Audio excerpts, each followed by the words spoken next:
तो इसमें का जो पहला क्वेश्चन है आपका गिवन है, if the angle of elevation is 45 degree then how much will be the length of the shadow of a tower in sun to its height. Question कह रहा है कि एक अवनमन कोण जो है टावर का वो 45 डिग्री है और इसकी जो परछाई होगी सूर्य में यानी सूर्य की धूप में जो इसकी परछाई होगी वो टावर की कितनी होगी ये बताना है। तो चलिए देखते हैं हम क्या करते हैं। इसका टावर हम मान लेते हैं, लेट कर लेते हैं, let the height of tower, let the height of tower equal to क्या, h। ठीक है, हाइट की let the height of tower क्या मान लेते हैं, h मीटर।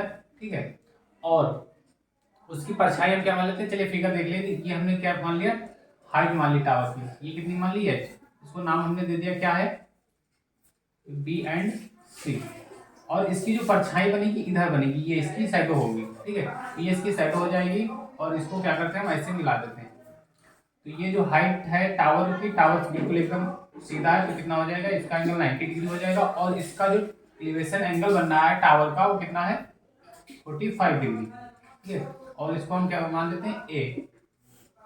तो let the height of tower 8 metre and the shadow of tower equal to क्या हो जाएगा, ये शैडो है, इसकी शैडो हम क्या मान लेते हैं, इसकी शैडो मान लेते हैं x मीटर। ठीक है, अब हमको क्या इसकी शैडो पता करनी है कि कितनी होगी। तो एंगल जो हमारा गिवन है, एलिवेशन एंगल कितना है, 45 डिग्री। तो हम यहाँ पे क्या कर लेते हैं, एंगल CAB इक्वल टू कितना, 45 डिग्री। ठीक है, अब हमको क्या करना है, ये x की वैल्यू निकालनी, शैडो की लेंथ निकालनी कि शैडो कितनी होगी, what will the shadow of this tower. तो हमारा क्या गिवन है, हमारी गिवन है ये, इसको क्या बोलते हैं, परपेंडिकुलर, और क्या है, बेस हमको फाइंड करना है। ठीक है, तो परपेंडिकुलर गिवन है और बेस फाइंड करना है। इस कंडीशन में हम यहाँ पे जो है क्या करेंगे, tan थीटा लेंगे। तो tan थीटा इक्वल टू यहाँ पे क्या कर लेंगे, इन ट्राइंगल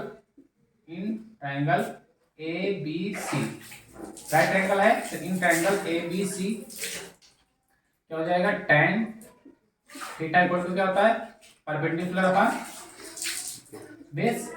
तो tan थीटा, थीटा की वैल्यू यहाँ पे कितनी है, 45। तो यहाँ पे क्या कर लेंगे, tan 45 इक्वल टू परपेंडिकुलर की वैल्यू h और बेस की वैल्यू x।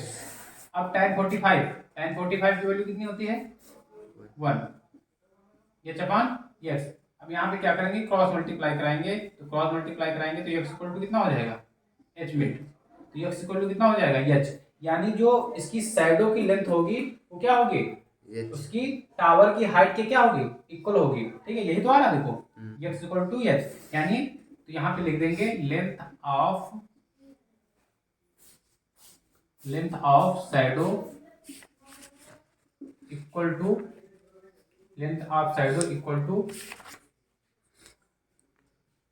क्या हो जाएगा, हाइट ऑफ, यहाँ पे क्या हो जाएगा, height of tower.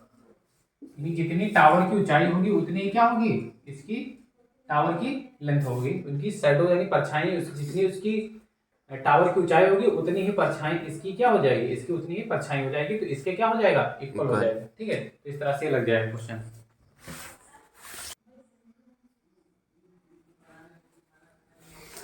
Next question है, at any extent the length of a pole is √3 times of its shadow, then find the sun's altitude।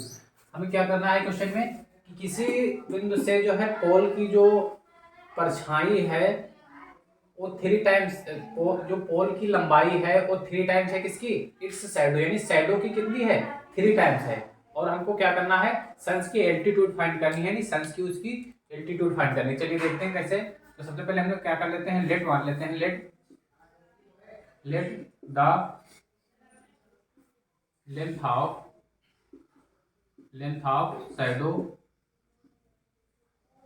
Equal to x metre. Shadow की लेंथ हमने क्या कर ली, x मीटर मान ली। तो अब कह रहा था कि at instant the length of a pole. ठीक है, तो लेंथ ऑफ पोल कर लेते हैं। तो length of pole equal to, देखो length of pole is 3 times of its shadow, यानी शैडो की कितनी टाइम्स है? 3 टाइम्स। शैडो हमने x मानी तो इसकी लेंथ ऑफ पोल क्या हो जाएगी? √3x। यानी जो शैडो की जो पोल की लेंथ है वो शैडो की कितनी टाइम्स है? 3 टाइम्स। फिर √3 टाइम्स, तो √3 इंटू क्या हो जाएगा? x हो जाएगा। अब इसमें हम क्या कर लेते हैं? फिगर बना लेते हैं। अगर फिगर नहीं बनाएंगे तब भी बन जाएगा, लेकिन फिगर बनाना पड़ेगा। देखो कैसे कर लेते हैं। हमने फिगर बना लिया, ठीक है। अब हमने फिगर बना लिया। अब देखो, at any state the length of a pole is √3 times, तो √3 टाइम्स है। तो अब इसकी क्या फाइंड करनी है? इसकी हमको क्या फाइंड करनी है? एल्टीट्यूड फाइंड करनी है। तो एल्टीट्यूड फाइंड करने के लिए देखो, चलिए देखिए इसको कैसे फाइंड करेंगे। तो इसको फाइंड करने के लिए सबसे पहले हम इसको ट्रायंगल मान लेते हैं ABC, और ये राइट ट्रायंगल एंगल है, ठीक है। तो लेंथ ऑफ शैडो कितनी है? यहाँ पे x है, और लेंथ ऑफ पोल कितनी है? √3x है, ठीक है। चलिए, तो अब देखो इस ट्रायंगल में लेंगे तो राइट ट्रायंगल एंगल में लेंगे तो क्या लिखेंगे? इन ट्रायंगल, कौन सा ट्रायंगल है? ABC, right triangle ABC।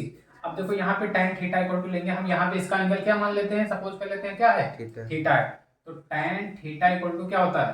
Perpendicular upon base. तो परपेंडिकुलर अपॉन बेस। अब tan theta equal to perpendicular कितना है हमारा? √3x, और बेस कितना गिवन है? x, ठीक है। तो x से x क्या हो जाएगा? कैंसिल हो जाएगा। तो tan थीटा इक्वल टू कितना हो जाएगा? √3। अब हमको थीटा की वैल्यू फाइंड करनी है। तो थीटा की वैल्यू फाइंड करने के लिए देखो, tan थीटा है तो इधर भी √3 में देखेंगे कि tan किसकी वैल्यू होती है। तो √3 किसकी tan में वैल्यू होती है?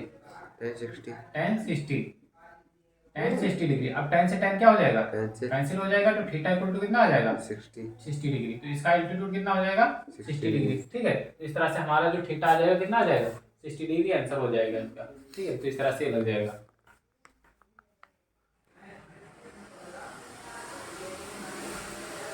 चलिए देखिए, एक क्वेश्चन गिवन है हमारा कि from a point on the ground 30 metre away from the foot of the tower the angle of elevation of the top of a tower is 30 degree, then find the height of the tower.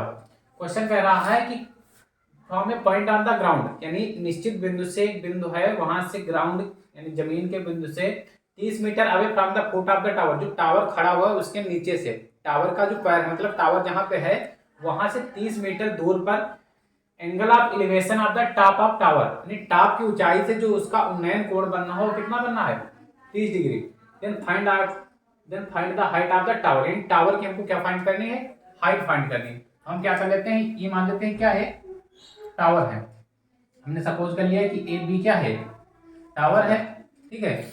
और tower के foot से, ये इसका tower का क्या है? Foot है। इससे कितनी मीटर दूर? देखो क्या कह रहा है? 30 metre away from the foot, यानी ये इसका फुट है और इससे कितनी मीटर दूर? 30 metre. 30 metre away from the foot of tower the angle of elevation of the top of tower is 30 degree, यानी इसकी जो टॉप ऑफ टावर से जो इसका एंगल एलिवेशन बनना है कितना बनना है? 30 degree. Then the find of the height of tower, यानी टावर की क्या फाइंड करनी है? हाइट फाइंड करनी है। तो इसकी हाइट हमने क्या सपोज कर लिया? h कर लिया, ठीक है। तो अब देखो इसको कैसे लिखेंगे? Let the height of the tower A B equal to कितना? h मीटर, ठीक है। h metre. और ये हमारी, इसको हम एंगल क्या कर लेते हैं? ये BC हम सपोज कर लेते हैं। तो BC इक्वल टू कितना हो जाएगा? 30 मीटर, ठीक है। और एंगल हमारा कितना हो जाएगा? ACB, जो एंगल है उसको मिडिल में रखते हैं। तो एंगल ACB इक्वल टू कितना हो जाएगा हमारा? 30 डिग्री, ठीक है। अब हमको क्या फाइंड करना है? हाइट टावर की फाइंड करनी है, ठीक है। तो क्या लेंगे? In triangle, in right triangle, कौन सा ट्रायंगल है? ABC। अब यहाँ पे देखो, क्योंकि हमको परपेंडिकुलर और क्या है? बेस में कॉम्बिनेशन है। तो जब परपेंडिकुलर और बेस में कॉम्बिनेशन हो तो ऑलवेज रिमेंबर रखो कि जो है हमेशा क्या लगाना है? हमको tan थीटा लगाना ही है। तो यहाँ पे क्या हो जाएगा? tan theta equal to P upon B, यानी परपेंडिकुलर अपॉन बेस। तो tan थीटा की वैल्यू कितनी है? 30, परपेंडिकुलर की वैल्यू h और बेस की वैल्यू 30। अब यहाँ पे tan 30 की वैल्यू पुट करेंगे तो tan 30 की वैल्यू कितनी होती है? 1 अपॉन √3 और h अपॉन 30, ये तो होगा। अब हमको क्या करना है, एच की वैल्यू निकालनी है, तो क्रॉस मल्टीप्लाई कर देंगे, तो क्या हो जाएगा, √3h इक्वल टू कितना, 30। अब ये सॉल्व करेंगे तो h इक्वल टू हमारा कितना हो जाएगा, 30/√3, ये तो होगा, ये इसके नीचे आ जाएगा। अब देखो, जब इस तरह से हो जाए तो उसके बाद हमेशा याद रखो कि अगर रूट में कोई संख्या नीचे आ रही है तो उसी नंबर से ऊपर और उसी नंबर से क्या करेंगे, नीचे मल्टीप्लाई करेंगे, ठीक है। तो ये हमेशा याद रखो। तो यहाँ पे क्या करेंगे, h इक्वल टू 30/√3, ऊपर मल्टीप्लाई करेंगे √3 और नीचे भी क्या करेंगे, √3। तो h इक्वल टू हमारा कितना हो जाएगा, 30√3, √3 की √3 से मल्टीप्लाई, देखो √3 की √3 से मल्टीप्लाई हुई तो क्या हो जाएगा, पूरा जो है नंबर 3 हो जाएगा। अब देखो, क्योंकि ये ऐसे होता है, √3 मल्टीप्लाई √3, ये आधा मान इसका होता है, आधा इसका होता है। इसको अगर हम लिखना चाहे तो ऐसे लिख सकते हैं, 3 की पावर कितना, 1/2, और मल्टीप्लाई 3 की पावर 1/2। अब देखो बेस इक्वल है तो पावर क्या होती है, ऐड हो जाती है, तो कितना हो जाएगा, 1/2 + 1/2, ये तो होगा। तो 3, अब दोनों के डिनोमिनेटर इक्वल है तो क्या होगा, 2 हो जाएगा, 1 कितना हो जाएगा, 2 से 2 कट गया तो कितना आ गया, 3। तो वही तो बता रहे हैं, √3 की मल्टीप्लाई √3 से होगी तो क्या आ जाएगा, 3। अब देखो 3 से इसको काट के रहते हैं, 3 10 जा 30, तो h इक्वल टू कितना हो जाएगा, 10√3 मीटर, ठीक है। तो हाइट ऑफ टावर कितनी निकल आएगी, तो हाइट ऑफ टावर हमारी कितनी आ जाएगी, 10√3 मीटर। इस तरह से क्वेश्चन लग जाएगा।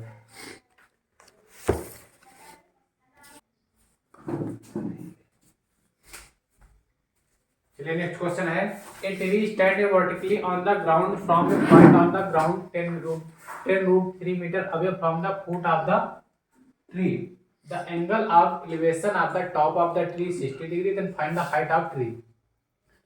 तो ये क्वेश्चन जो गिवन है इसमें हमको क्या करना है, एक पेड़ जो है वर्टिकली ऊर्ध्वाधर खड़ा हुआ है ग्राउंड पर, point on the ground 10 metre root away from the foot of the tree, यानी पेड़ जो है 10 मीटर दूर, 10√3 मीटर दूर है उससे। The angle of the elevation, जो उसका एंगल बनना है टॉप ऑफ द ट्री से 60 डिग्री है। Find the height of the tree, तो लेट कर लेते हैं, let the height of the tree equal to कितना, h मीटर, ठीक है। हमने सपोज कर लिया कि ये पेड़ ऐसे खड़ा हुआ है वर्टिकली, मतलब ऊर्ध्वाधर मतलब सीधा, हमने सपोज कर लिया ये भी एक पेड़ है, इससे कितनी मीटर दूर, 10√3 मीटर दूर, और इसके टॉप का जो एलिवेशन एंगल बनना है कितना बनना है 60 डिग्री, और हाइट ऑफ ट्री फाइंड करना है। तो हमने हाइट इसकी क्या सपोज कर ली, हाइट इसकी हमने मान ली h, और ये पॉइंट हमने सपोज कर लिया c है, ठीक है। तो let the height of the tree equal to h metre, और यहाँ पे BC इक्वल टू कितना हो जाएगा, 10√3 मीटर, और एंगल हमारा ACB इक्वल टू कितना हो जाएगा, 60 डिग्री, ठीक है। अब देखो कॉम्बिनेशन किसमें है, कॉम्बिनेशन इसमें है, तो कॉम्बिनेशन इसमें है, तो इसमें जो है फाइंड करेंगे। देखो कैसे लगाएंगे, सेम वैसे ही लगाएंगे। तो क्या कर लेंगे, यहाँ पे tan थीटा इक्वल टू क्या हो जाएगा, परपेंडिकुलर अपॉन बेस। तो tan थीटा परपेंडिकुलर कितना है, tan थीटा परपेंडिकुलर कितना है हमारा h, और बेस कितना है 10√3, और यहाँ पे थीटा की वैल्यू कितनी है 60 डिग्री। अब tan 60 की वैल्यू कितनी होती है, √3, तो कितना हो जाएगा h/10√3। हमको h की वैल्यू निकालनी है तो क्या करेंगे, क्रॉस मल्टीप्लाई कराएंगे, तो h इक्वल टू कितना हो जाएगा, h इक्वल टू 10√3 मल्टीप्लाई √3, तो h इक्वल टू हमारा कितना हो जाएगा, देखो √3 की √3 से मल्टीप्लाई हुई तो कितना हो जाएगा, 3 हो जाएगा, पीछे बताए थे। तो 3 हो जाएगा, और 3 की 10 से मल्टीप्लाई हो जाएगी तो कितना हो जाएगा 30, तो h इक्वल टू कितना हो जाएगा हमारा 30 मीटर। तो हमने जो ट्री की जो है हाइट सपोज की थी कि ट्री की हाइट कितनी होगी h मीटर, तो h इक्वल टू कितना आ जाएगा 30 मीटर। तो हमारा जो हाइट ऑफ ट्री हो जाएगी कितनी हो जाएगी 30 मीटर हो जाएगी। चलिए नेक्स्ट क्वेश्चन है हमारा, at any time the length of shadow of a pole is equal to the length of the pole, then find sun's altitude. यानी क्वेश्चन में कह रहा है कि एट एनी टाइम किसी समय लेंथ ऑफ शैडो यानी परछाई की लंबाई ऑफ ए पोल, एक पोल की इक्वल है to the length of the pole, यानी जो पोल की जो ऊंचाई है उसी के बराबर उसकी जो है परछाई है। अब कह रहा फाइंड द सन्स एल्टीट्यूड, यानी सन्स का जो है एंगल फाइंड करना है, एलिवेशन एंगल कितना होगा। तो सपोज कर लेते हैं लेट, ये हमने उसकी उसकी हाइट मान ली कितना, h, ठीक है। हमने हाइट इसकी ए बी क्या मान ली, h, ठीक है। पोल की हाइट h मान ली, तो इसकी जो परछाई है वो क्या है, इसके इक्वल है। तो बोला length of any time length of shadow of pole is equal to the length of pole, यानी जितनी पोल की लेंथ है उतनी ही उसकी शैडो है। तो शैडो भी उसकी कितनी मान लेते हैं, h, क्योंकि उसके इक्वल है। और इसका हमको एंगल फाइंड करना है कितना होगा, ये थीटा फाइंड करना है, ठीक है। तो इसको हम सी मान लेते हैं, क्या कर लेते हैं, let the length of pole equal to कितना, h metre, then shadow of pole equal to कितना, h मीटर, क्योंकि जितनी उसकी लेंथ है उतनी उसकी शैडो है, दोनों इक्वल हैं। और एंगल हमारा क्या हो जाएगा, angle A C B equal to theta. अब क्या कर लेंगे, in triangle A B C, in triangle A B C क्या कर लेंगे, tan थीटा, क्योंकि कॉम्बिनेशन हमारा किस में दिया है, कॉम्बिनेशन हमारा परपेंडिकुलर बेस पे दिया है, इसलिए यहाँ पे tan थीटा लेंगे, या tan थीटा लेते हैं या तो cot थीटा लेते हैं, दो में से कोई एक ले लेंगे जो कॉम्बिनेशन होगा, ठीक है। तो tan थीटा इक्वल टू हमारा कितना हो जाएगा, परपेंडिकुलर अपॉन बेस। तो tan theta equal to perpendicular हमारा कितना गिवन है, h का मतलब h हो गया, और b और बेस भी कितना है, h।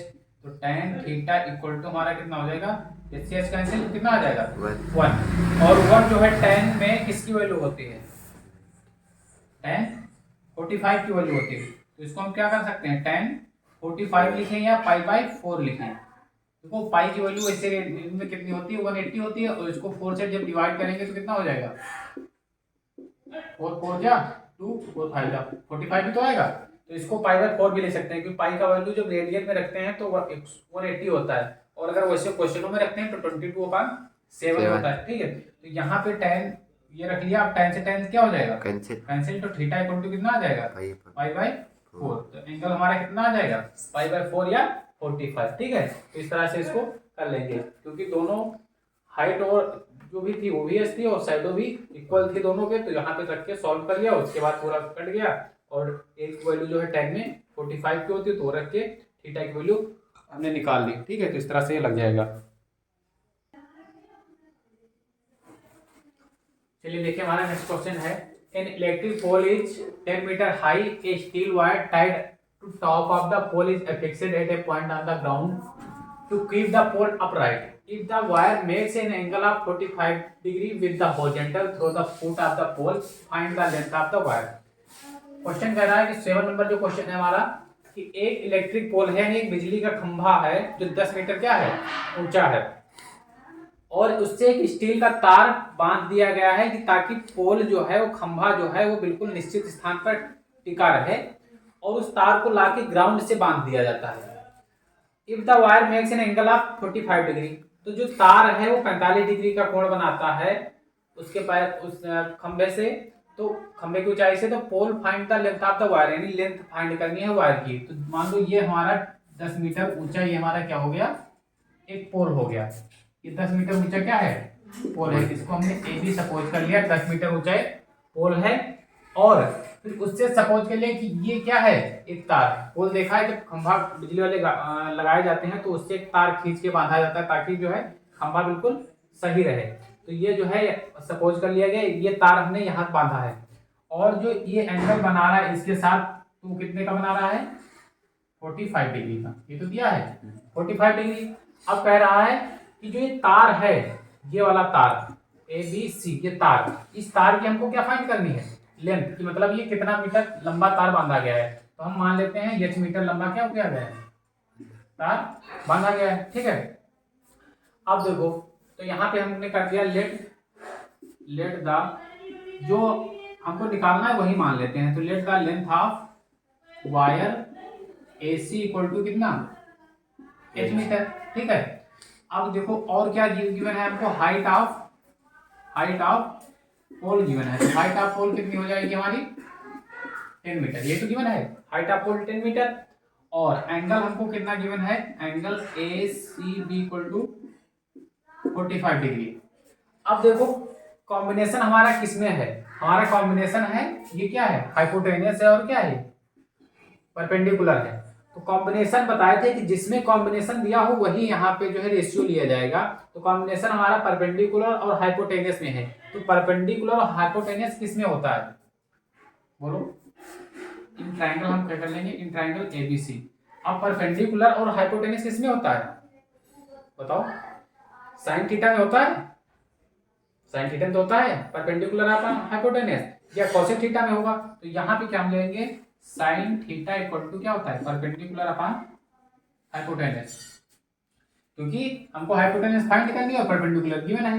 तो अब यहाँ से निकालेंगे तो साइन थीटा यानी साइन कितना हो जाएगा 45 और परपेंडिकुलर हमारा कितना है 10 और हाइपोटेनियस कितनी है h, तो इसको h कर लिया। अब साइन 45 की वैल्यू कितनी होती है 1/√2 और यहाँ पे कितना हो जाएगा 10/h। अब क्या करेंगे क्रॉस मल्टीप्लाई करेंगे तो कितना हो जाएगा h इक्वल टू 10√2 मीटर, यानी हमारा जो वायर की लेंथ आएगी कितनी आ जाएगी 10√2 मीटर हो जाएगी। ठीक है, अगर और आगे सॉल्व करना चाहते हो तो √2 की वैल्यू रख के सॉल्व कर सकते हो। √2 की वैल्यू क्या होती है, √2 की वैल्यू होती है 1.414। ठीक है, तो वो सॉल्व कर सकते हो या तो इतना ही आंसर हो जाएगा। ठीक है, तो h इक्वल टू 10√2 मीटर इसकी लेंथ हमारी आ जाएगी। इस तरह से क्वेश्चन सॉल्व कर लिया जाएगा।